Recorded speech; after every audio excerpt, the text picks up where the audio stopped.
I more talk trash to my students. And that's why I get them fired up, get them to train harder. You know what I mean? Oh, I see. Oh man. Yeah, So yeah, you're the yeah. indoctrination police over at B Team, taking the fundamentals kids and being like, hey guys, I'm going to be honest, 20% is techniques. The 80% of the class is just me roasting you to see if you can hang with us. I got to make sure you're not a spaz and that you can take a joke before we put you in the regular class. That's literally, I'm telling you, that's it, dude.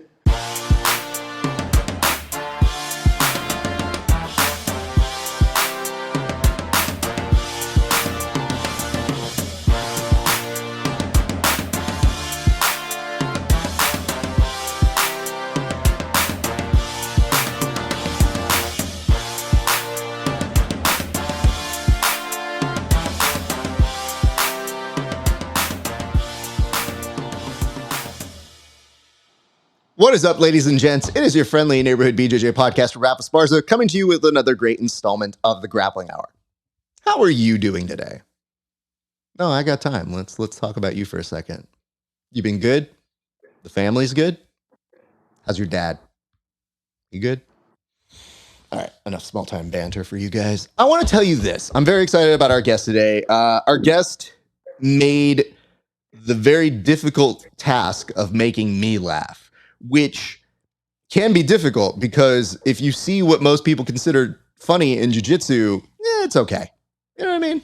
Like, Craig has a certain kind of quality where he'll hit a base run, you know, he'll get somebody on base. Is it a home run? No. Is it a really good, solid double? Not bad. He can get in the park. He's all right. But, hey, no, this guy, funnier than Craig. Let's just put that out there, okay? Because I have yet to see him do a dick joke in the 5 minutes we've been doing this. So already a level ahead. We'll get to him in a second. But first, a couple quick reminders. If you guys would be so kind, you like this interview so far, you know my work, you've seen it, or you like the people I bring on the shows. If you want to see more of them and you want to see them 30 days before anybody else, go on over to HY.PAGE/GRAPPLINGHOUR. Become a member, see these interviews 30 days before anybody else for just $5 a month. And for a few extra dollars, we do extra bonus content that's not available anywhere else. So you can see extra mini-SOED episodes. You can see extra bonus content that, let's say we ask athletes about steroids. We ask them about the athlete they competed against that they respected the most. Or you can see nonsense where people roast my competition footage. It's not great, but it is worthwhile to hear them try and come up with jokes. Because as a joke writer, I just look at them and go, that's adorable. However, yeah, that single leg was pretty bad there, so I'm not gonna pretend like it wasn't. But the joke was B- material, if we're being honest. Anyway, you can see that for a few extra dollars over at HY.PAGE/GRAPPLINGHOUR. And don't forget to like and subscribe while you're here. It's a courtesy. Don't be a dick. And finally, join us on the Discord where you can hear things that are coming up about this show in the pipeline before anybody else. All right, about our guest. So our guest took this concept, and it was, what if I was going to Willy Wonka these people? What do you mean by that, Raph? What if I was going to pretend like I was old and feeble and had to resort to using a cane to get by?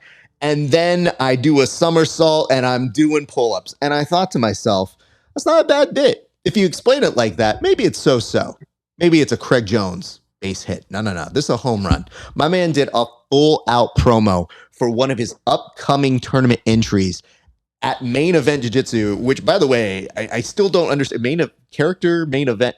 I don't know the name of this. It just sounds like there's going to be a tournament called Select Your Character soon. But anyway, Main Event Jiu-Jitsu, etc., etc. My man put together a very, very funny video. And I have seen him compete. You have seen him at Who's Number One. You have seen him competing at a very high level at the IBJJF tournaments.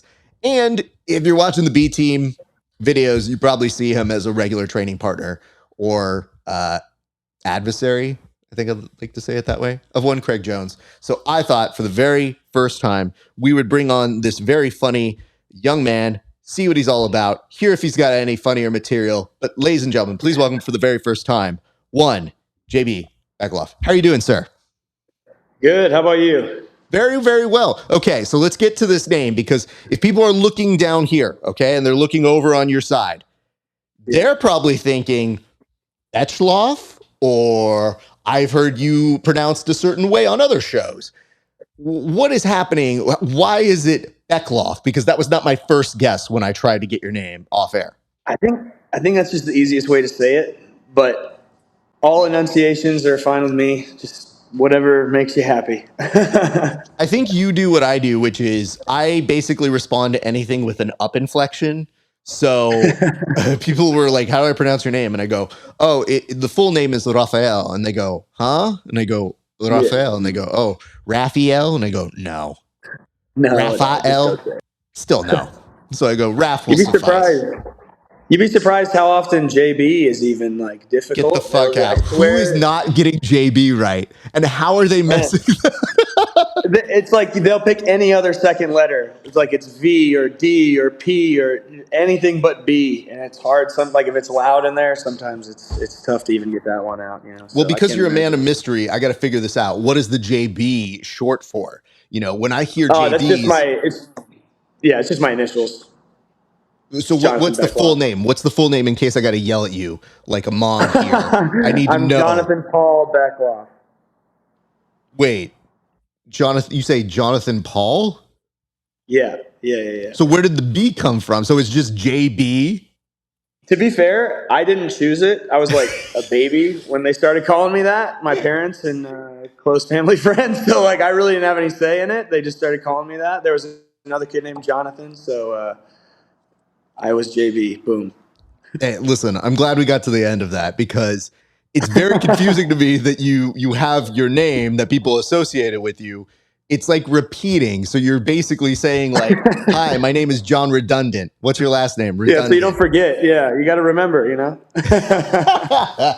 You know what? It's good branding, and it goes that way. You're too young to know that James Brown, his backing band, was called the JBs. So when I hear something like that, I just go like, I've had my friends' parents reference that, so I am aware. I have been told this. Yeah. Good. I'm glad that I can be an old man reference center for you. That's just like, nope, young man, you were too young for this, and technically so was I. However, let me ask this, man. I want to get into the making of this video because, listen, B-Team does a fun job of showing who they are, the personalities on display 24/7. It looks like you guys are having a blast. It looks like the inmates are running the asylum there, and I know it's a destination that a lot of people want to go to. But you stood out to me, even amongst those videos, because it seemed like a fun way of not shit-talking your opponents. Because most people, that's the form now. They see that if I say, oh, my opponent's half guard is trash, their face is ugly. What did Logan Paul say? So I can rip off that, which is really just a rip off of WWE. You went the inverted way. And that to me is, I think, the higher degree of difficulty. So how did that come together? Well, there's a guy named Carrie at my gym who apparently is an incredible director. He wrote this script, and then I really didn't know what to expect. He just told me to bring pants, and I did. And then they showed up with a cucumber, a cane, and a dress shirt and some glasses, and then we just started filming. It was, but definitely try to get away from the Conor McGregor look. I feel like that's kind of used up. It already happened. Got to take a different angle, see how you can get more eyes on you. I just love the people who are near and dear to our show. They were posting it up, and I think I saw it within the first 12 hours or so. So within that time, you think, oh, it's a relatively new video. No, dude, it had blown up from the people who I think are funny, where I go, oh, shit, they love this too. And there's just this groundswell. It felt like you were getting a lot of good responses to it. Did you it was good. Like, what was the best response that you can kind of remember getting from that video? Or was there one that was kind of surprising? I remember when I sent it to Main Character, the first time they watched it, I guess they didn't realize that the cucumber was in my pants. And then I remember them asking me later on, like way later, and I'm like, wow, they didn't see that the first time? And that was probably the most shocking response that I got on it, that they didn't notice the giant cucumber, yeah. So maybe I'm putting this together now. With Main Character Jiu Jitsu, they have a great bracket. So being in that bracket, great to be amongst those peers. I love that for you. and you're no stranger to competing against high talent or training with them. Yeah. Were you required to do any promotion for them, or was this something that you guys just did on your own accord? So he asked me to make a video answering like some questions, and I did that, and he didn't really like it, and I was like, I didn't like it either. And then this girl, Ali Walski, she competed on the event before and made a pretty funny video, and she was like, hey, me and Carrie have something written up, we can make a funny video. So then we just kind of like went with it, filmed it right away, and got it done. Well, that's awesome, because to me, you know, I've promoted tournaments in the past. I've worked with a lot of different talent. I would kill for 3 of those if I was running a tournament. Like, more often than not, you're always trying to come up with a creative or clever way of getting it out there.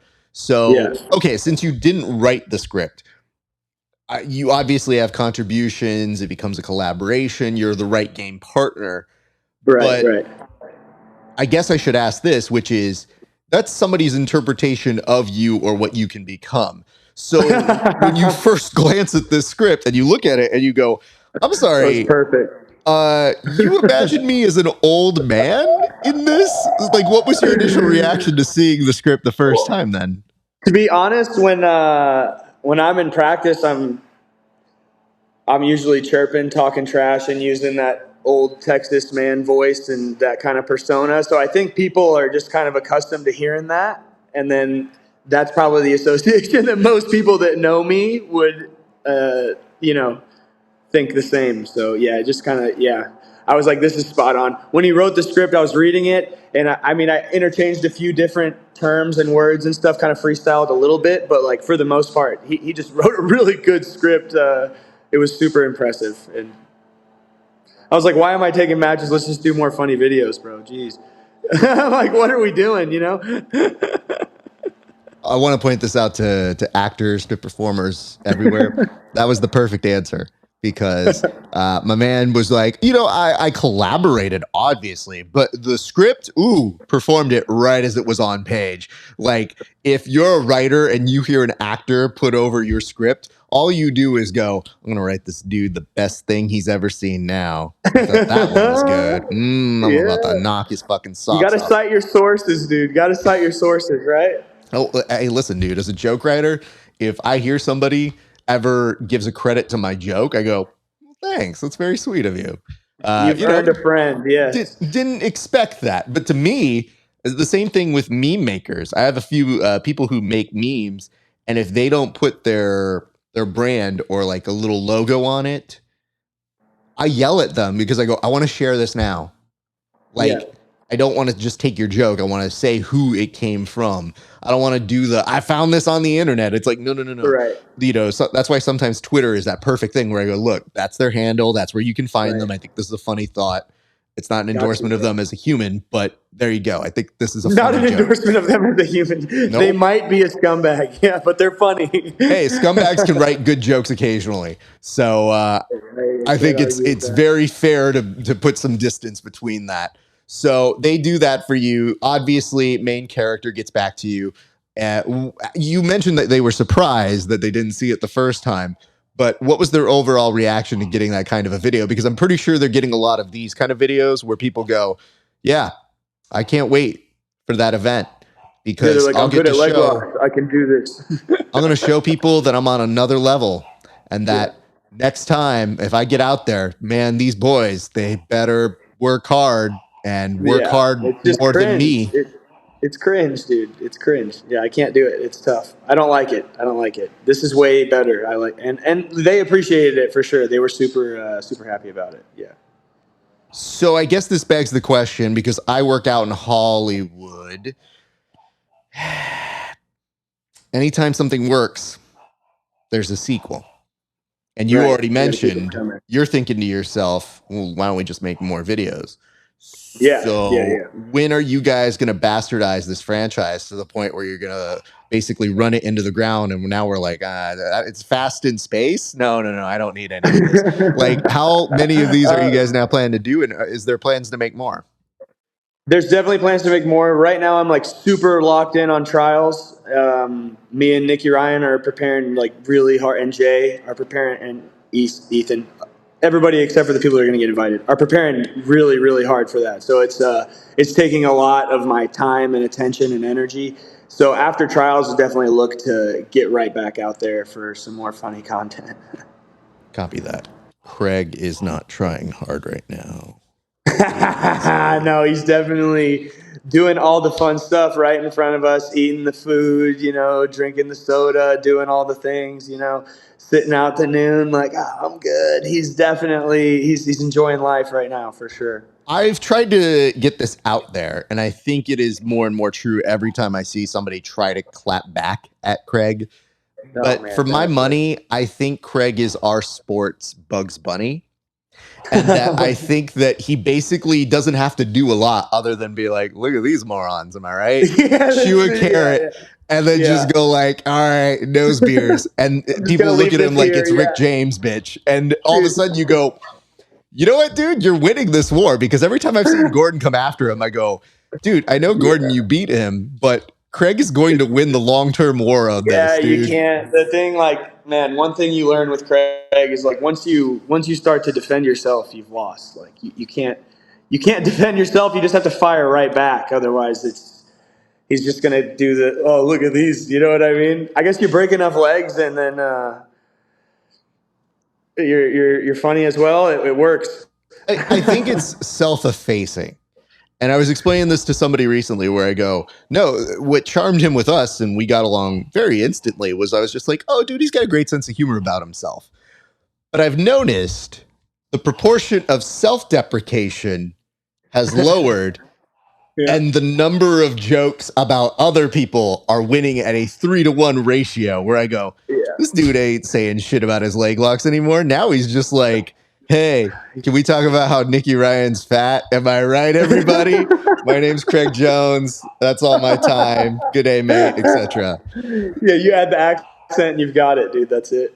My accent, I actually, from an interview we did back in like 5-6 years ago, somebody rewrote our interview on Reddit and they did it.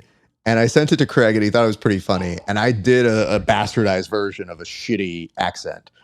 And I just read it like both me and him. So the fact that the person wrote like dumb questions for me, I was like, oh, these are funny. Yeah, I'll read them.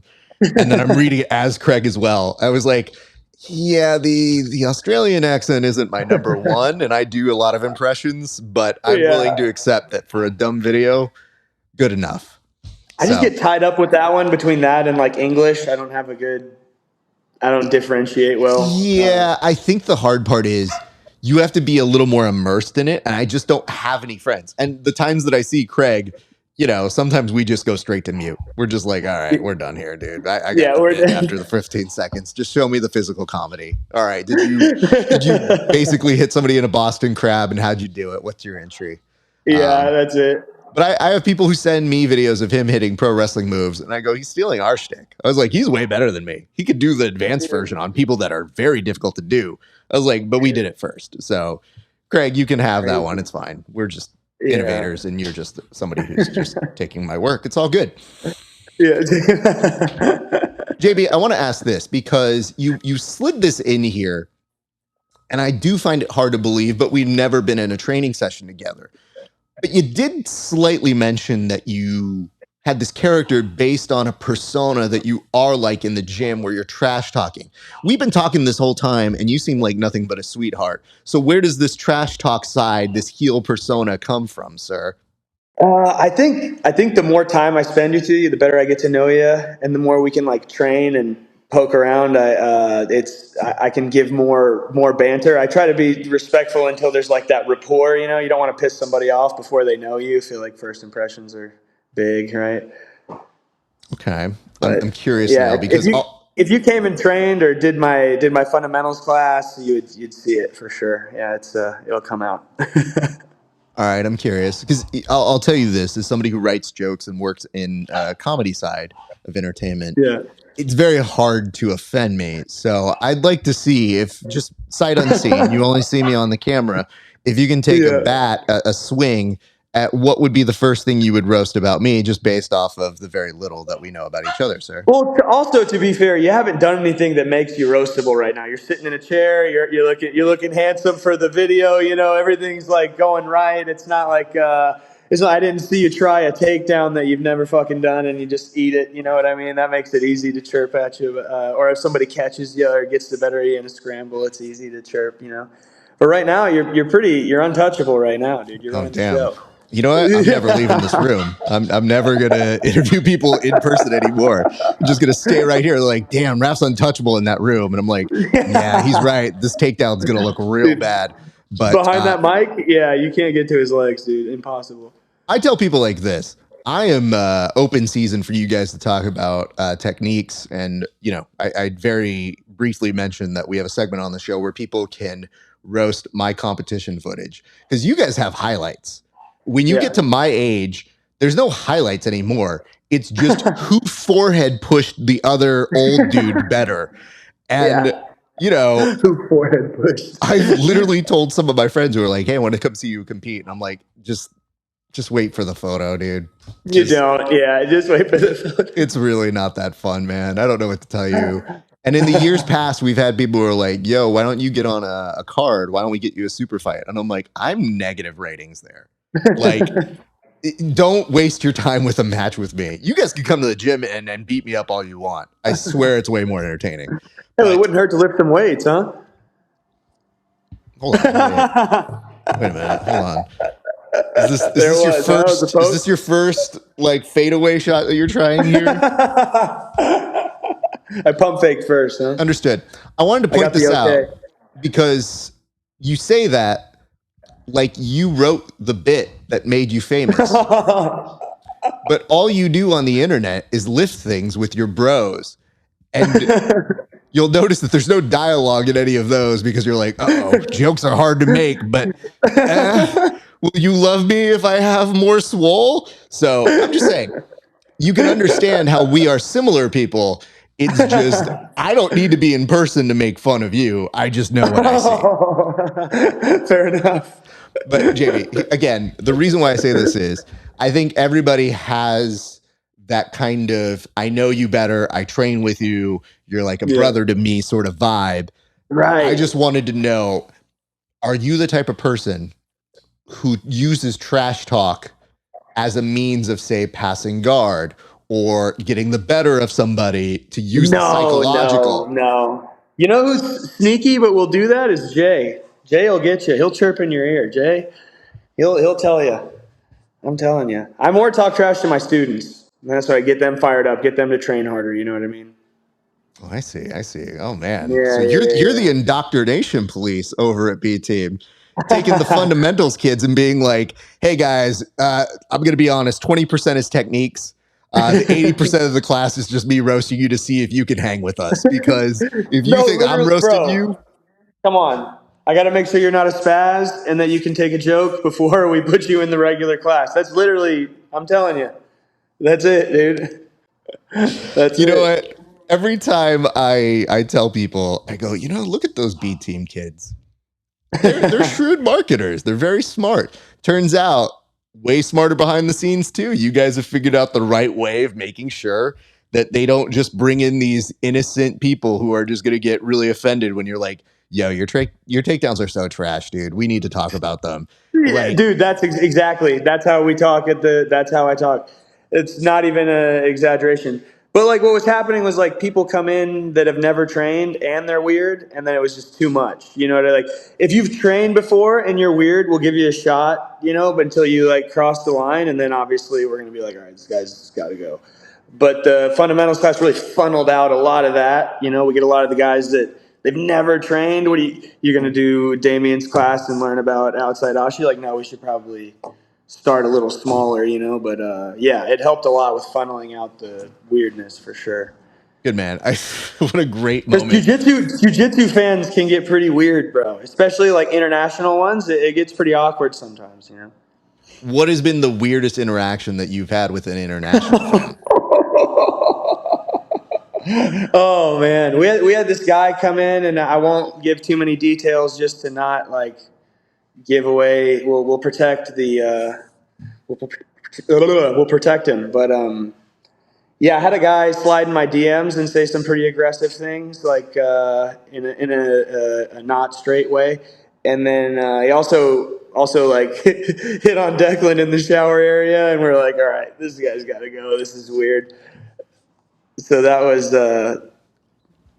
probably the weirdest thing that's happened. Yeah, getting hit on. You know what? I'll also stop you here because it does seem to cross that line of very thin to actual, like, is this assault? So, okay. Yeah, you're right. Meanwhile, I'm looking for a playful story, and you're like, he slid my DMs. Those cats saying those weird gay jokes. Weird. Okay, great. Then he followed us into the shower.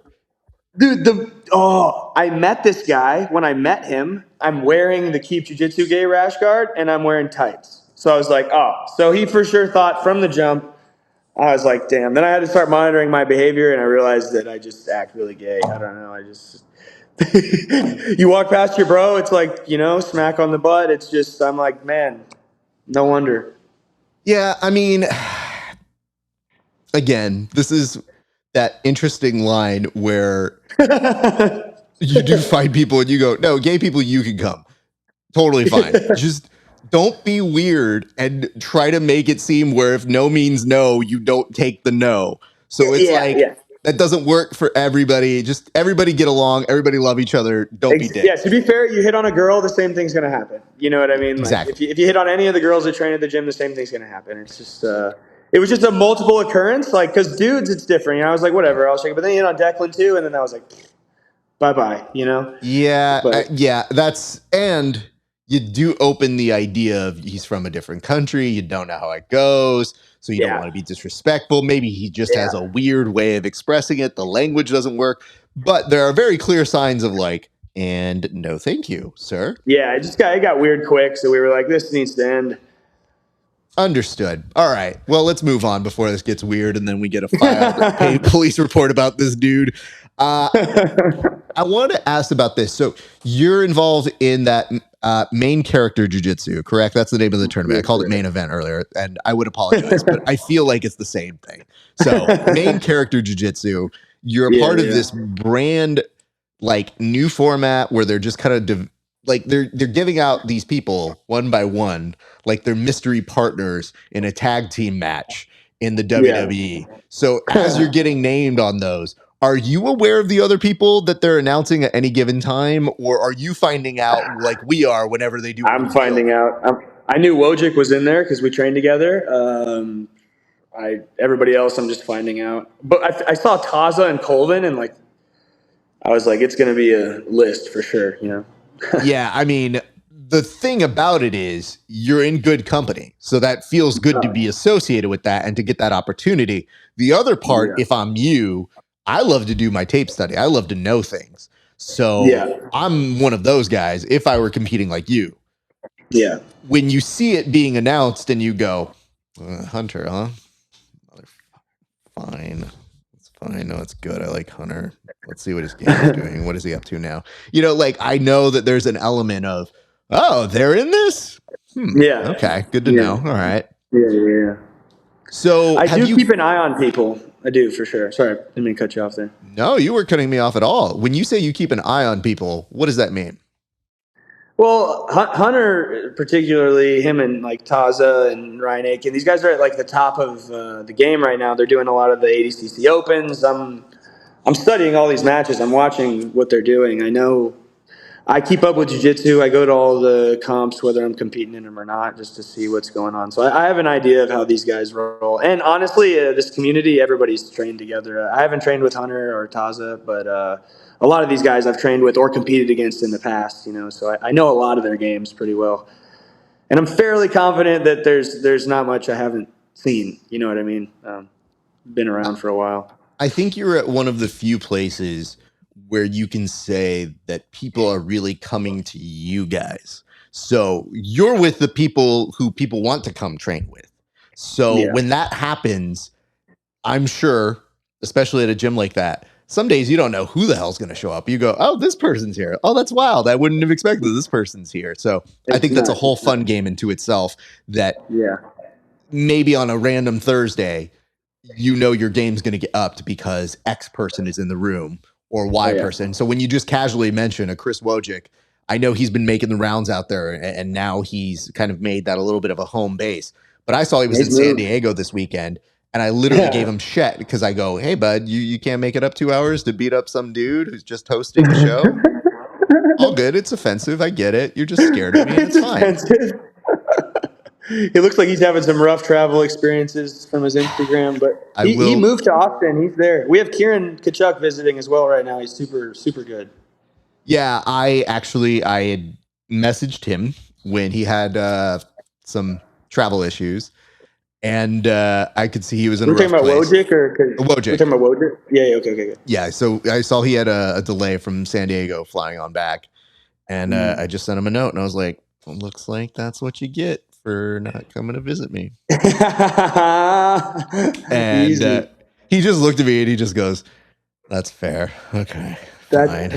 So no, he's honestly a bright spot. And when you just casually mention somebody like him or a Kieran, you go, oh, those are really, really good competitive guys in the scene right now. So to be amongst that group and to have them casually come in that room must be amazing. But so very much looking forward to your participation on that. I want to go back because this is your first time on our show. So we always do a little bit of origin story. We always like to ask how you started doing jiu-jitsu, but I'm going to go out here on a limb. I'm going to say wrestling came first, correct? No. What? Actually. I started wrestling really late. So I started off doing Muay Thai. I did Muay Thai and boxing first. And then I tried a jiu-jitsu class and I got manhandled by a woman. And I was like, oh my gosh, this is crazy. I was like, I should probably learn that. So I was like 15, 16 at the time. And just started training lightly. I was still more focused on Muay Thai. And then like 17, started to get really serious doing the class. There's a gym called Saxon Genjira Muay Thai in Plano, Texas. They have some really high-level strikers over there. And I was doing the MMA classes, and there would be like college wrestlers that would come through, and they would just be animals. And I was like, oh my goodness, what is this? Like I had never experienced. Like the jiu-jitsu woman freaked me out, because I was like, that was crazy. And then I met a college wrestler, and I was like, oh my gosh, that is crazier, you know what I mean? So then I was like, I gotta wrestle. How am I gonna do this? So I'm like a junior in high school. I try to wrestle. They don't let me. It was too late or whatever. And then my senior year, I started wrestling. And then I walked onto a college team, and I finished college in wrestling. And I was doing jiu-jitsu during the summer and stuff. And now I'm back. I was in Dallas, and then during COVID, I was at Daisy Fresh a little bit before and a little bit after. And then now I'm at B Team. Let me ask this. What has been the biggest difference in your brain between Daisy Fresh and B Team? These are two very, very reputable teams who are beloved by the grappling community. But what would you say are the major differences between those two, if there are any? I would say that the Daisy Fresh boys are a lot more of like grinders. They really work hard. It's definitely admirable. They train really hard. They're definitely comp ready from the training that they do. They do like comp matches in the gym. It's really good. B Team is more of a like. Also, Daisy Fresh has like Heath, which is like the leader for sure. And I would say that Craig is probably our leader, but it's still more of a do-it-yourself kind of model over there. Like Craig will help you for sure, and if you have big events coming up, and he's going to coach you to get you ready for that. But putting in the work is completely on you. Like if you're going to come in at 8 a.m. and at noon, then Craig's not going to like chase you down and make you do that. Whereas I feel like that Daisy Fresh, they're really good about that, like keeping people accountable and getting everybody. We're more of like you got to do it yourself at B Team for sure. But I also feel like you got Craig and Nikki are so good. They're like encyclopedias. I've never been in a spot where I could get my questions answered like right away. So it feels like I'm able to improve at an incredibly fast rate. But everybody's got their own recipe. I think they're both really, really good.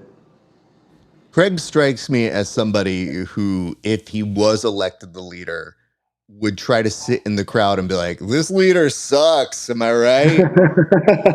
Glad it's not me. So I think he will try to diffuse any kind of responsibility where he can't be like, hey guys, Volkanovski's calling me for a month. This is awkward. Anyway, good day, mates, bye, and then Have a just good takes one, off, yeah. and you go, is that our leader? Just No, he's definitely there when you need him. He's been in my corner at like Enigma, at stupid little local events that I can't even remember the name. He's been there. So, and before and after, he's there for you, help you prepare, and he's there for sure. But his persona, that would be a rough coach, huh? I think the nice part is in having interactions with Craig off of camera, or just the few times that we talk, just kind of like when we weren't doing the interviews. It's just like, dude, you're easy to get along with. So Yeah, this just super makes cool. this so much easier. And for a lot of these young guys who are incredibly talented at jiu-jitsu, having somebody who understands this at the forefront, which is jiu-jitsu is not everything. Like, you can Right. have some fun. You can do some Yeah. other stuff, like have a part of your life that isn't just obsessed with this. And then having other guys who have had success at some early parts of their career, be it with Nikki and being in wrestling, and then transferring that here, and then being with Ethan with a very regimented program and being like, I had really big success very quickly.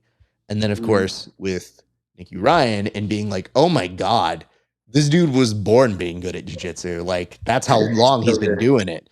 So Yeah, to have those guys as like the centerpieces, and then Damien is somebody who's like, oh, I'll casually slap a bitch. Like, let's just have a fight. No big deal. Yeah. It's a very nice dynamic series. And now what I'm noticing is when I look at who I want to interview, you stuck out to me. And then other people are starting to emerge from that program. And I feel like you're just seeing the beginnings of what you guys are putting out there. And I know that you see it more because you can see it in the gym. But to us on the outside, you go, oh, they're working on some shit that in we're 5 building years, you're from going to see within. exactly what they're about. Yeah, for sure, definitely. It's interesting to come in because it's definitely secondhand Danaher. They all learned from that tutelage for sure, and like but it's the same information. You know what I mean? It's nice to have that. Like somebody like Nicky Ryan, you can ask him anything. And he'll just be like, put me in the position, and I'll tell you. It's and you trust it because what, the kid won the trials when he was 14 years old. He obviously fucking understands what's going on here, huh? It's super useful for sure, for sure. Yeah. I mean, I look back at even when I was interviewing him, and it's night and day. When I'm like, dude, this dude was a kid. I mean, he's still a kid to me, but he still is, bro. But he's already done so much. It's crazy. you know what I But that mean? is Like, to another thing already you be brought at that up. point where you go, this dude's won trials where there are guys who are about to join the AARP who haven't even placed on a podium for trials. Yeah, And they're it's just crazy. like, Jesus Christ. So, Yeah. I have to ask this. When did you know that you actually fell in love with jiu-jitsu? Because it takes a lot to actually want to do this as a career. And there are moments where you go, oh, this is a fun hobby. Or there are moments where you say, like, I do enjoy this. But it's an insane proposition to actually make this a career when we're just starting to see the elements of making it livable. So when did you have that love for jiu-jitsu? Well, so when I was really young, like 15, I guess I'm a teenager, I was around, most of the guys that I was around that were doing jiu-jitsu were like pretty successful in the outside world. They were like either a doctor or a lawyer or something. Like, they were rich, you know what I mean? They had nice cars. Kids were wearing Jordans and shit. Like, they had money, you know what I mean? And I'm like, okay. So they would just tell me, like, dude, I'm loaded, but I'm miserable, man. He's like, if you find something that you love, like, chase that shit. And I'm like, all right. And I just kept hearing that. And I would see guys in the UFC when I was a young kid, and I'm outworking them. I'm like, dude, these guys, I can do this too. You know what I mean? And then I just started seeing it. And then once I wrestled in college and like walked on and ended up like becoming a starter on a college wrestling team and shit, I was like, no, I can do it, And then when I came back from college wrestling, I had such an edge on guys that didn't have any wrestling. I was like, I definitely have a route to do this. And because I got my degree, my family was super supportive, so it just unfolded perfectly. What did you get your degree in? Exercise science, just whatever I could get through, because I'm not much. I mean, I guess I am for jiu-jitsu. Things I'm interested in, I'm a great student, but if I'm not interested, I absolutely check out. It's a nightmare. I really want to change this collective on people, which is, I love when people say, "Oh, I'm only good at the thing I'm good at, and then everything else I'm not a good student." I go, "You shouldn't have to be a great student at everything. You're not competing on Jeopardy. Just be That's good at true. one thing." And don't mock what that is. Like, I recognized very quickly my gift was talking. And when that happened, I said, maybe I should do communications. And they're like, sounds good. Give Sounds us good. money. Yeah. I've I always go, loved oh, working out, so I knew it was going to be something I'd stick out and be interested in. And I ended up actually like having a pretty serious injury in college wrestling, and I was told by doctors that I wasn't even going to really train again. So I was considering pursuing a PhD at that point. I got a master's degree out there in the exercise science. I was just so interested in learning about like, well, it's like, dude, how to get in better shape, how to lose weight, how to get more jacked. This is like super valuable information, I feel like. do the people at B team know that you have an advanced degree? Because I feel like that would make them like you less. I feel like that would almost shun I you don't off know. the island. I don't ever talk about it. I don't know. I know if you look up Heath Pedigo on the internet, there's a picture of me and him. I don't know if we're holding it or whatever, but it was posted after I got it because I finished it online because of COVID. But yeah, people know. I don't. What am I gonna? When do you bring that up? You know, only in situations like where we're talking about degrees and stuff. You I know, don't ever talk about well, I that. mean, fellow to fellow, Yeah. I, years ago when I was doing grad work, so a little background on me. I competed for a speech and debate team. It was like their version of sports. Okay. And I helped teams win some national titles. We did very well together. And then Yeah. I was recruited to be a coach for Western Kentucky University.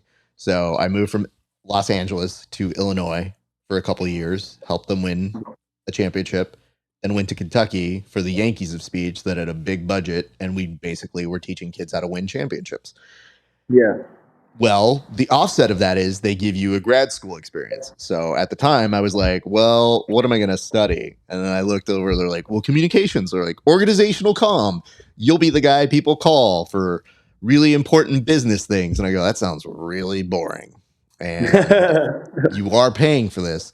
And the thing I pitched to them was, I go, oh, you know, there's this thing called the UFC. Are you guys familiar with it? And they're like, not really. And I go, oh, well, they're doing a merger with Pride. They're actually acquiring Pride organization. Can I just do all my grad work on this? And they're like, sure. I go, great. So I found my lane, much like you found like, oh, I'm working Yeah. out, so I might as well get a degree at this. I looked at it and I said, Yeah. I'm talking about UFC and the business dealings behind it and how it's basically taken the WWE model and Yeah. modernizing it for a new audience. Why don't I do that? So you're not. Yeah, bro. It just makes the job easier, right? Because you're interested.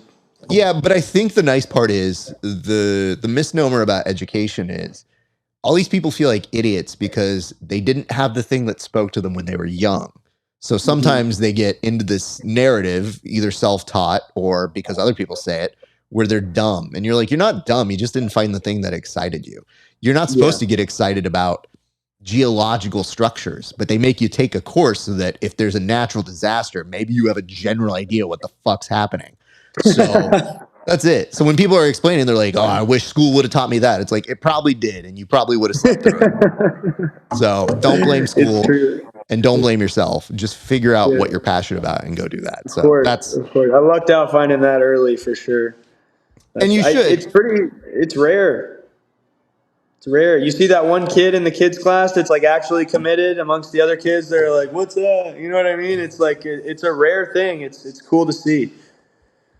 Yeah, I think that's the hardest part that people probably don't make it far in college about is because they make you do all those other the base, if you would, before you The can shit you get to already the did in high things that school, you're. kind of. Yeah. The Yeah, English, and the I think math, that the science. that discourages people, and I can understand that, but there are basic functions that it does help you get.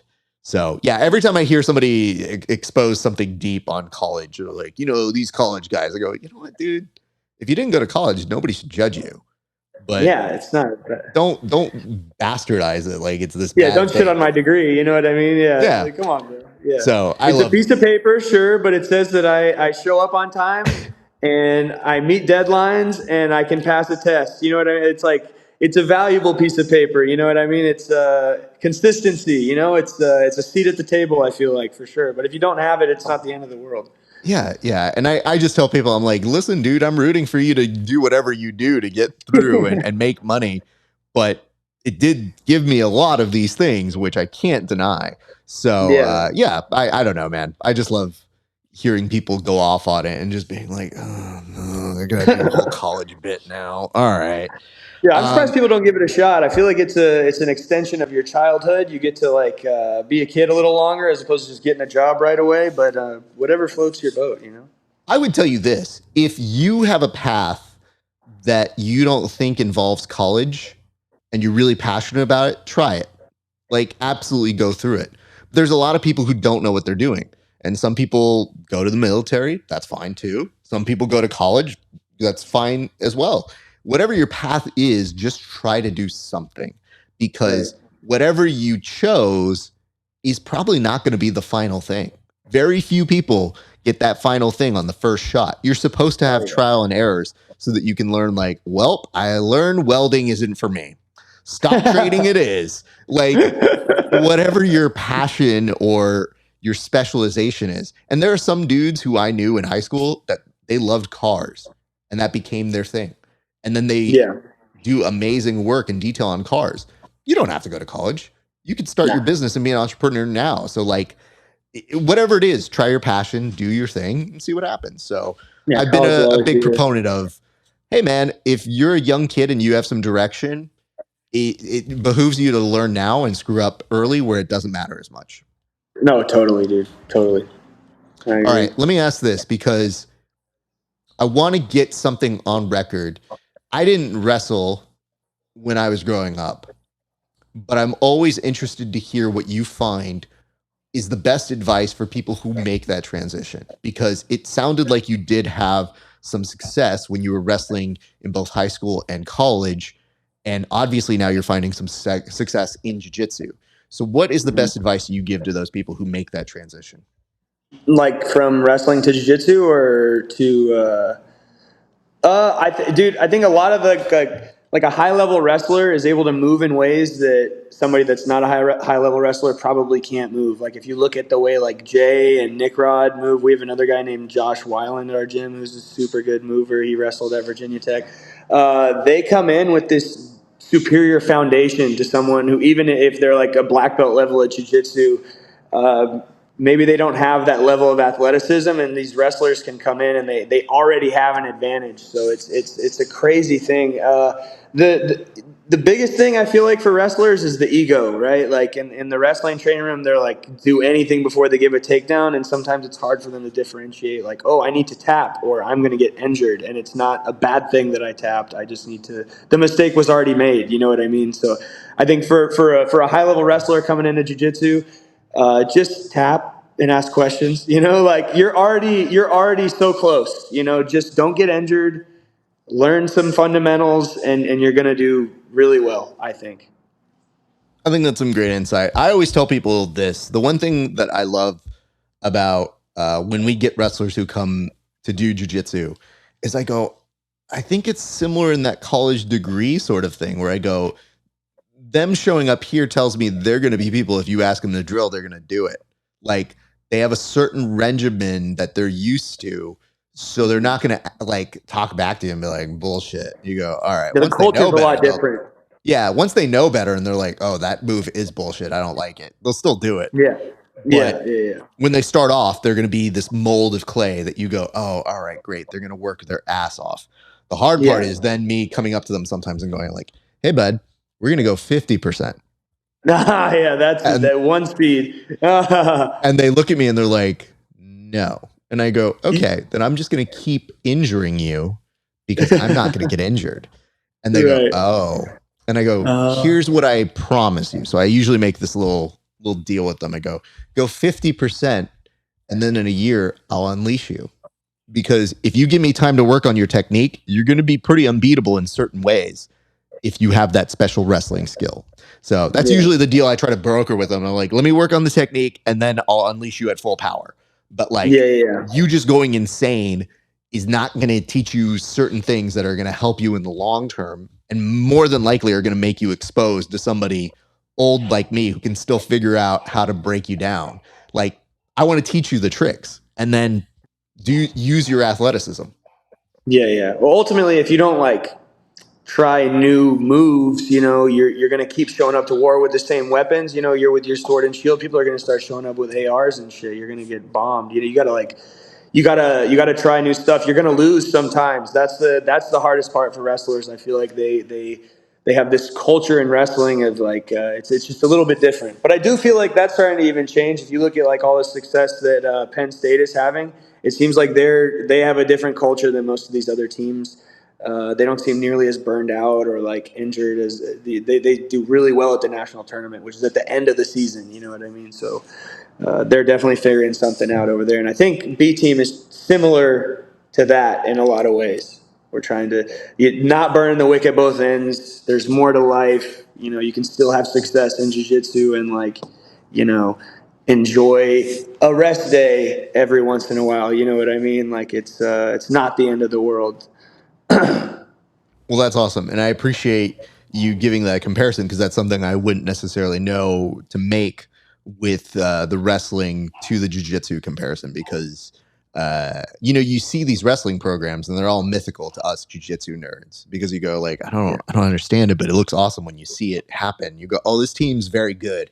But to get the inner workings of a similarity between two different programs that share some commonalities, even though they're a different sport, you go, oh, that's actually really cool and interesting point. Now I can look at those and go, oh, that tells me a little bit more on how they run their rooms on both sides. Sure. Well, also wrestling rooms are totally different because only one person per weight class gets to compete in the varsity spot. So like, let's say there's like 5 guys that want to wrestle at 174 pounds. They're practice partners, but they can't, like if one of them gets better than you, they're going to take your spot. So it's this weird, like I need you, but I also like you keep me up at night. I don't know. It's a weird dynamic. And I think that's part of why they have this certain like unwilling to be defeated attitude. And this jiu-jitsu is not like that. Just cut that,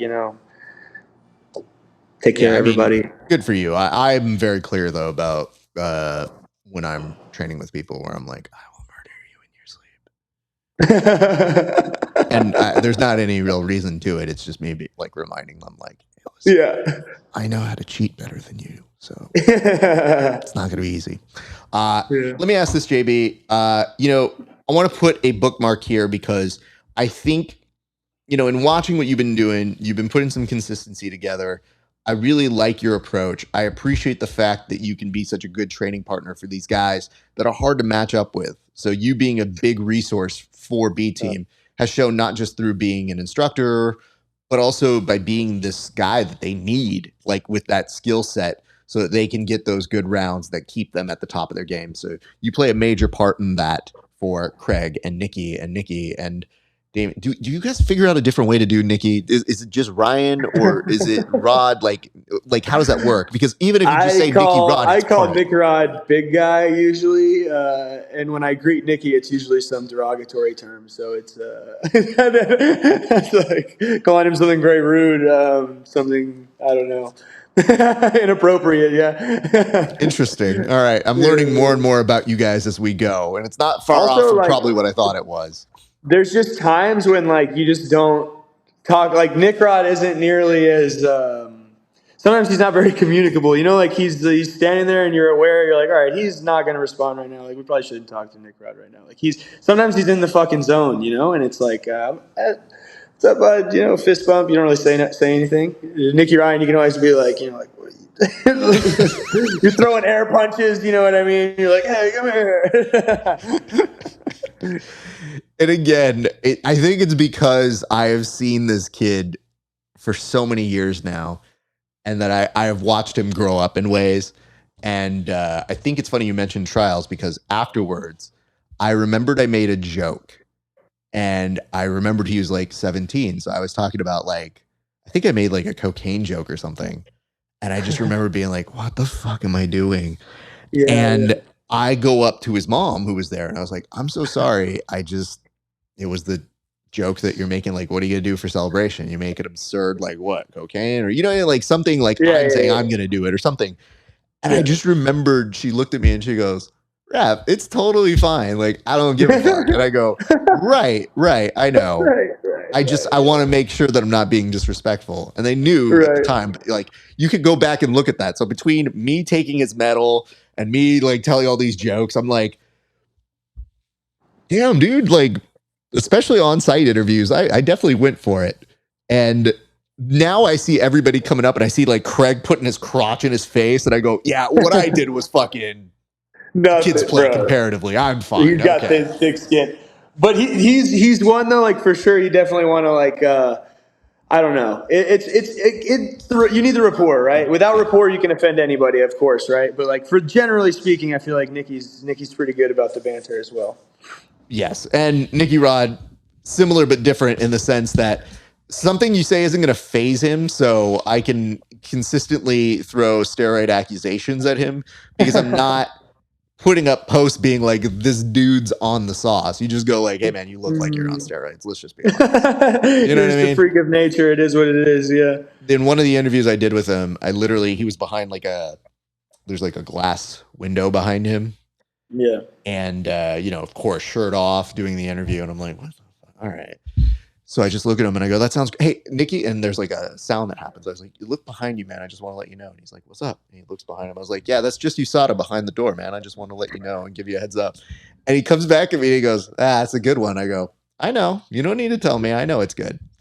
And he's looking at me and I go, it doesn't faze him. But the reason you could do the joke is because it doesn't faze him. Bro, he hears that all the time, bro. All the time. Craig fires at him constantly. He's always got to be on his toes, dude. I feel like Craig and him mainly exchange banter. Everybody else is kind of like cautious with Nick Rod. I feel like there's like some mutual respect there between him and Nicky Ryan. There's not too much trash talk there. Yeah. But Craig with everybody, you know what I mean? Craig's got it with everybody. There's no... I think it's just... from the earliest days, like I said, was him knowing who he was, maybe being a couple years ahead of everybody. Yeah. Helped him to have perspective on like, I know who I am. I'm not figuring it out. Now I just get to show you guys my personality. And that's all I can ever wish for people in this sport is to have success while being themselves and not being a caricature, not being stuck to something. And that's exactly part of the reason why your video stuck out is I was like, I don't know you, but I know part of you. And that's definitely why I wanted to reach out today and start our first interview. Normally when we finish an interview, I like to give you an opportunity to go and shout out anybody you want, anybody who's been helping you get ready. Obviously, main characters coming up. You can go ahead and feel free to plug whatever you want to plug, but the camera is on you, sir. All right, yeah. Shout out to B Team. Shout out to Fight Aesthetic, my clothing sponsor. Code JB for 10% off at checkout. And check me out on Main Character Jiu Jitsu November 12th, and you'll see me at the East Coast Trials. Thanks for having me. Brother, I wish you all of the success in the world, and I will let you know should our paths ever cross and we do get the ability to train.